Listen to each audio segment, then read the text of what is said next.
बर्बाद करने से कोई फायदा नहीं। इसीलिए उन्होंने अपना ठेला बेच दिया और सारे पैसों को बैंक में जमा करा दिया। आगे चलकर वो फिर से किसी काम की तलाश में लग गए और फिर उस दौरान उन्होंने देखा कि बहुत सारे लोग यमन में काम करने के लिए जा रहे हैं और आज से पहले जो भी वहाँ पर गए थे उनकी फाइनेंशियल कंडीशन काफी बेटर हो गई थी। लेकिन इसके पीछे की वजह क्या थी, इसका जवाब ढूंढने पर धीरूभाई अंबानी को पता चला कि यमन में इंडिया से कई गुना ज्यादा पैसा बनता है। इसीलिए धीरूभाई अंबानी 1950 के दौरान महज 17 साल की उम्र में अपने बड़े भाई रमणिक लाल के पास में यमन चले गए।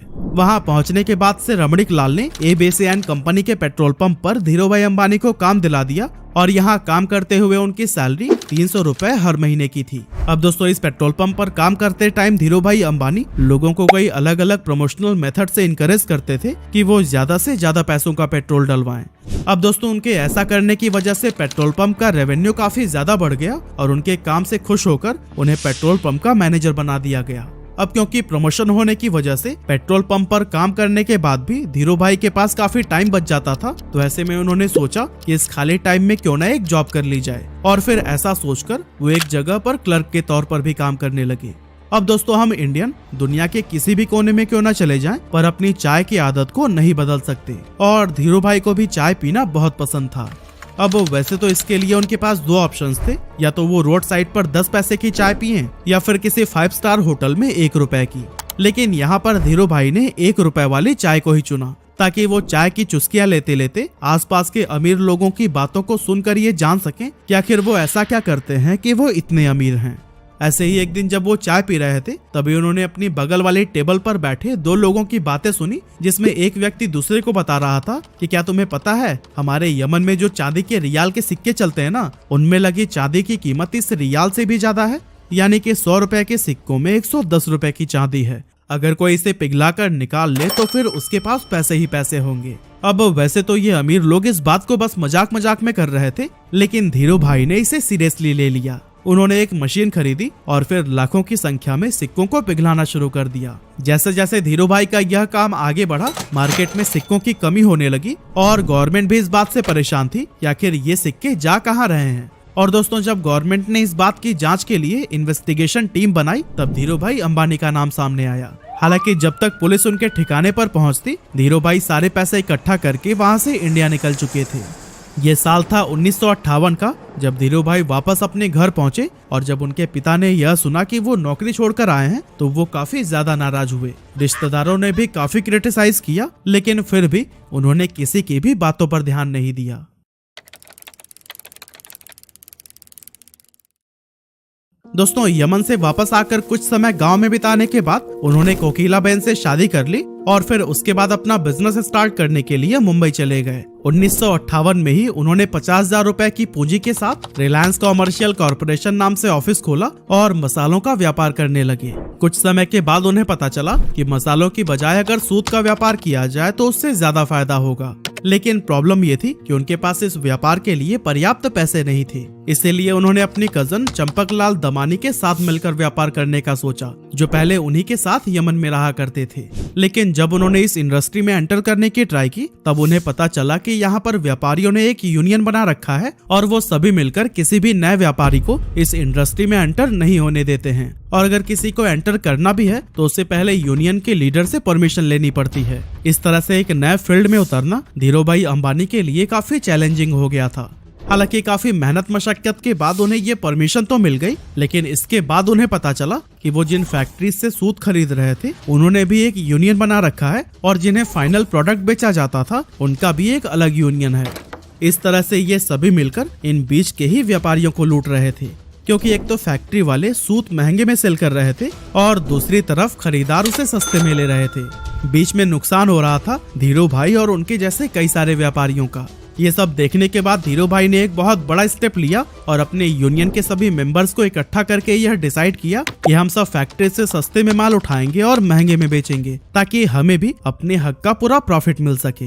हालांकि ऐसा करने पर मुंबई के कई बड़े व्यापारी नाराज हो गए और इसीलिए उन्होंने एक आईएएस ऑफिसर को पैसे खिलाकर उस जगह पर ताला लगवा दिया जहां पर खरीदारी के लिए बोली लगाई जाती थी। लेकिन दोस्तों धीरूभाई अंबानी का दिमाग भी किसी से कम थोड़ी था। उन्होंने जब गोदाम में ताला लगा देखा तो अपना विरोध जताने के लिए यूनियन के मेंबर्स के साथ मिलकर अपना सारा माल उसी आईएएस ऑफिसर के घर के सामने रखवा दिया। अब कुछ ही घंटों में उस आईएएस ऑफिसर के घर पर बड़े ऑफिशियल्स आने वाले थे और अगर वो घर के सामने बिखरी हुई बोरियों को देख लेते तो फिर उन्हें आईएएस के हरकतों का पता लग जाता। इसी वजह से अपनी नौकरी को बचाने के लिए कुछ ही मिनटों के अंदर उस आईएएस ऑफिसर ने ताला खुलवा दिया और धीरूभाई समेत उन सभी व्यापारियों का कारोबार फिर से चल पड़ा। अब दोस्तों इसके कुछ साल के बाद तक तो सब कुछ सही चल रहा था, लेकिन फिर चंपकलाल दमानी और धीरूभाई अंबानी के बीच में डिस्प्यूट होने लगी। असल में दोनों का बिजनेस माइंडसेट बहुत ज्यादा अलग अलग था, इसलिए 1965 में चंपकलाल दमानी ने पार्टनरशिप खत्म करने की सोची और फिर दोनों अलग हो गए। 1966 में धीरूभाई अंबानी ने गुजरात के नरोदा में टेक्सटाइल मिल शुरू की और फिर यहाँ से उन्होंने कभी भी पीछे मुड़कर नहीं देखा। उसी दौरान सरकार रिप्लेनिशमेंट लाइसेंस लेकर आई, जिसके तहत व्यापारी बाहर के देशों से सस्ते फैब्रिक मंगा सकते थे, लेकिन शर्त ये थी कि उससे कुछ नया बनाकर वापस से दूसरे देश में एक्सपोर्ट करना होगा। यहाँ पर धीरूभाई अंबानी ने चालाकी दिखाते हुए अपनी सारी सेविंग से विदेशी फैब्रिक खरीद लिया और फिर उससे तरह तरह के आउटफिट्स जैसे कि टी शर्ट, शॉल और शॉर्ट्स बनाने लगी। इस नए कारोबार के लिए ब्रांड नेम रखा गया था विमल, जो कि उनके बड़े भाई रमणीकलाल अंबानी के बेटे विमल अंबानी के नाम पर रखा गया था। अब मशीनें लग चुकी थी, कपड़ों का प्रोडक्शन भी भारी मात्रा में कर लिया गया था, लेकिन उन्हें बाजार में उतरने से रोकने के लिए दूसरे टेक्सटाइल मालिकों ने एक चाल चली। एक्चुअली उन्होंने अपने सभी रिटेलर से यह कह दिया था कि अगर धीरूभाई अंबानी से आपने माल खरीदा तो फिर वो उन्हें आगे से माल नहीं देंगे। लेकिन दोस्तों दूसरे टेक्सटाइल मालिकों की ये साजिश भी धीरूभाई अंबानी को रोक नहीं सकी। धीरूभाई पूरे देश में घूमे और रिटेलर्स को ये भरोसा दिलाया कि वो माल उन्हीं से ही खरीदे। उन्होंने सभी रिटेलर्स से ये वादा किया कि अगर नुकसान होगा तो उनके पास आना और अगर मुनाफा हुआ तो अपने पास रख लेना। धीरूभाई की ये बात थोक व्यापारियों को भी भा गई और उन्होंने उनसे जमकर कपड़े की खरीदारी की। अब चूंकि पॉलिस्टर की क्वालिटी मार्केट में मौजूद बाकी ब्रांड्स के मुकाबले बहुत ही बढ़िया थी, इसीलिए विमल के कपड़ों की डिमांड बहुत तेजी से बढ़ने लगी। और दोस्तों एक मौका तो ऐसा भी आया जब एक ही दिन में देश भर में विमल के 100 शोरूम्स का उद्घाटन किया गया और विमल उस जमाने का नंबर 1 पॉलिस्टर ब्रांड बन गया। इसके अलावा वर्ल्ड बैंक की टीम ने जब धीरूभाई के नरोदा स्थित कपड़ा मिल का इंस्पेक्शन किया तो फिर उन्होंने इसे इंडिया का बेस्ट टेक्सटाइल मिल कहा। साथ ही यहाँ पर बने हुए कपड़े डेवलप्ड कंट्री के स्टैंडर्ड्स पर भी एक्सीलेंट साबित हुए। लेकिन दोस्तों ये सफर धीरूभाई अंबानी के लिए इतना आसान नहीं था, क्योंकि जब इनके कॉम्पिटिटर्स को ये पता चला कि धीरूभाई अंबानी रिप्लेनिशमेंट का गलत फायदा उठा रहे हैं, तब उन्होंने धीरूभाई अंबानी पर केस कर दिया। इसके बाद से धीरूभाई अंबानी ने ये सफाई दी कि शर्तों में ये कहाँ लिखा गया है कि बाहर के देशों से माल मंगाकर 100% प्रोडक्ट को ही एक्सपोर्ट कर देना है। असल में धीरूभाई अंबानी विदेशी फैब्रिक से बनाए गए कपड़ों में से कुछ हिस्सा फॉरेन मार्केट के लिए रवाना कर देते थे और फिर बाकी का डोमेस्टिक के लिए रख लेते थे। और दोस्तों उनकी इस स्ट्रैटेजी से उनके बिजनेस को काफी प्रॉफिट भी हुआ। साथ ही विमल देश सहित विदेशों में भी अपनी अच्छी पहचान बनाने में कामयाब हो गया। इस एरिया में मिली सफलता के बाद धीरूभाई अंबानी ने धीरे धीरे कई और भी दूसरे सेक्टर्स में अपने बिजनेस को एक्सपैंड करना शुरू कर दिया।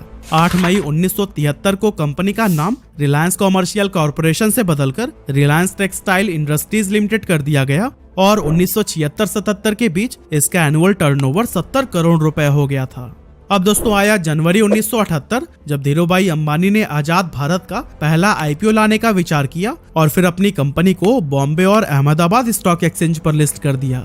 10 रुपए शेयर प्राइस पर 2.8 मिलियन इक्विटी शेयर्स का आईपीओ पेश किया गया, जिस पर इन्वेस्टर्स ने जमकर भरोसा जताया और 58,000 इन्वेस्टर्स ने इसमें इन्वेस्ट किया था।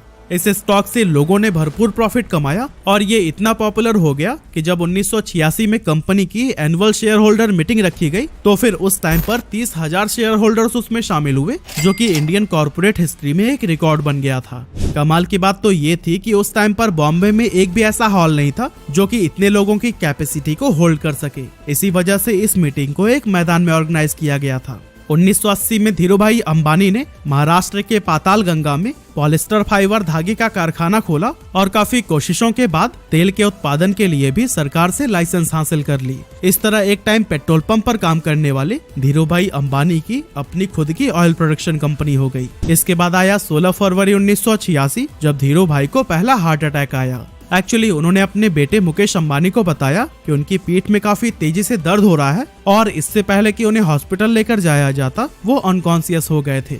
अब जब मुकेश अंबानी उन्हें लेकर अफरा तफरी में हॉस्पिटल पहुंचे तो डॉक्टर्स ने कहा कि अगले 42 घंटे इनके लिए बहुत ज्यादा क्रिटिकल हैं। लेकिन दोस्तों इतनी सीरियस हालत होने के बावजूद होश आते ही उन्होंने अपने बेटे को देखते हुए कहा, तुम परेशान मत होना बेटा, मैं सब ठीक कर दूंगा। इस स्ट्रोक के बाद से धीरूभाई अंबानी का एक हाथ पैरालाइज हो गया था, लेकिन धीरूभाई अंबानी ने डिसाइड किया कि ये उनकी कमजोरी नहीं बनेगा। इसीलिए लगातार 3 महीनों तक उन्होंने खूब एक्सरसाइज की, डाइट पर पूरा ध्यान दिया और लाइफस्टाइल में बदलाव किया। इसका असर ये हुआ कि धीरूभाई का हाथ पहले से काफी ठीक हो गया। अब दोस्तों आगे चलकर धीरूभाई अंबानी एक ऐसे गोल्डन एरा में एंटर हुए जब इनके बिजनेसेस कई सारे सेक्टर्स में तेजी से एक्सपेंड होने लगे। एक्चुअली 1992 में धीरूभाई अंबानी ने वो करके दिखाया जो कि उस समय की बड़ी बड़ी इंडियन